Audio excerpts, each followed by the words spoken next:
Armenia's geographical position and transport routes have for years been the country's economic lifeline, and today they are being discussed in the context of a new strategic project, the Crossroads of Peace. In the late Soviet period, Armenia's railway network handled an unprecedented volume of freight. In those years, the railway was a connecting link not only for the domestic market, but also for the neighboring countries.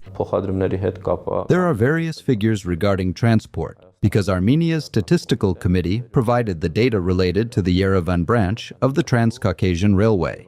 In the late 1980s, that figure was around 20 million tons of rail transport, and total freight transport was 300 million tons. The political scientist notes that in the early Soviet period, Armenia was a transit country, and rail transport to Turkey was carried out along the Gyumri-to-Kars Railway through the Akhuryk section. According to him, in the late 1920s, the Sarika-Mishkars-Gyumri-Tiflis Railway was used very actively, and the annual volume of freight exceeded 1 million tons, an unprecedentedly high figure for that time. While specialists analyze the numbers and the path the Armenian railway has traveled, former employees of the border stations recall how life was bustling right at the borderline. Garnik Melkonyan, who worked at the Akhuryan-2 station from the 1980s and rose from switchman to station duty officer, talks about the active trade that took place across the Armenian-Turkish border. Back then, there was an exchange of goods. Trade took place between Armenia and Turkey.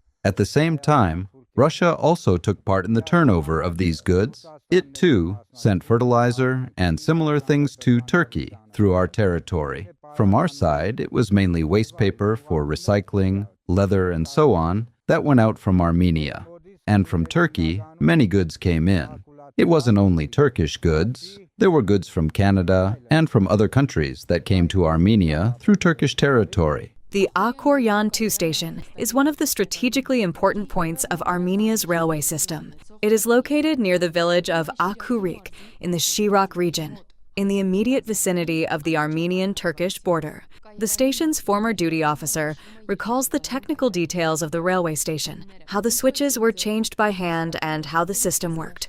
But as he recalls with sorrow, in July 1993, all of this came to a halt. In July 1993, the line was closed, and so we too were kept in reserve.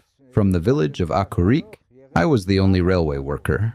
Today, when the reopening of regional communications is being discussed, the residents of the border villages and the railway workers hope that putting the routes into operation could be a turning point for the country's economy. Garnik Melkonyan, a railway veteran of many years, looks to the future realistically, but with optimism. It will be good not only for our area, but for Armenia as a whole, because it isn't only Turkish goods that would come into Armenia. Goods from other countries would come in by the same route as well. If the road opens and freight transport begins, our country's economic situation will, of course, improve. The Akhuryan-2 station is regarded as the main gateway for restoring Armenia-Turkey railway communication in the Gyumri-to-Kars direction. The questions of reopening the railway are no longer merely in the realm of theoretical discussion. Armenia and Turkey have already formed working groups, which are assessing the condition of the infrastructure on the ground. Should the borders open, Akhuryan-2 is preparing to take on a key role. It is planned to become the main hub for border and customs control and for the logistical redistribution of cargo. The Crossroads of Peace is not only a new economic project, but also an opportunity to put back into operation the rails that stopped decades ago and to return the region to the world's logistics map.